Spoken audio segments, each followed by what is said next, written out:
પોરબંદરના Kharvawad ward number 7માં block નીકળી ગયા છે, ત્યારે આ જગ્યા પર સિમેન્ટ રસ્તાને બદલે નબળી ગુણવત્તાયુક્ત સિમેન્ટના થીગડા લગાવી દેવામાં આવ્યા હોવાની રજૂઆત કરવામાં આવી છે।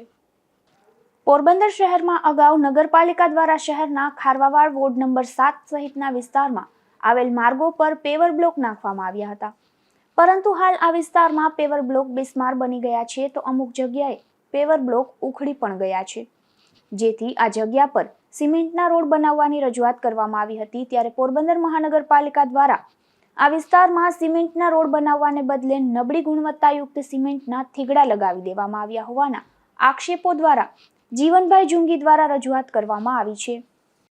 વોર્ડ નંબર 7માં જ્યારે કમિશનર સાહેબ 1 જાન્યુઆરી 25ના રોજ 4થી પહેલી મિટિંગથી જ મેં અમારા ખારવાડના જે બ્લોકો ગટરના પાણી અને બધાની રજૂઆત કરેલી।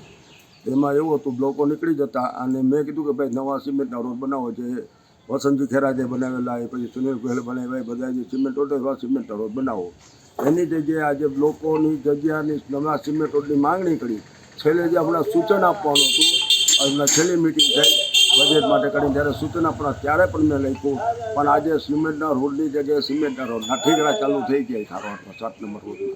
ઠીકરા પણ એવા કે એમાં સીમા આપણી નથી, જે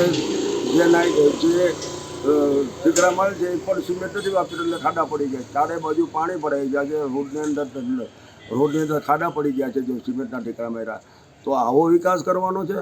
નગરપાલિકા ચૂંટણી આવે એટલે કમિશનર સાહેબ કહે કે હું ભાજપના કહેવાથી કામ નથી કરતો, પણ ભાજપના હિસાબે અને ભાજપના કાર્યકરો દ્વારા ઠીકરા મારવામાં આવે। ચૂંટણી આવે એટલે બધી ઠીકરા ચાલુ। તો આ બંધ કરી અને ખરેખર વિકાસ કરવો। અને બજેટમાં મેં કીધું કે બજેટમાં લઈને સિમેન્ટનો રોડ બનાવો નવો, અને ભૂગર્ભ ગટરના જે પાણીની સમસ્યા આજે 5 જગ્યાએથી પાણીની સમસ્યા દૂર કરો, એવી મારી માંગણી છે।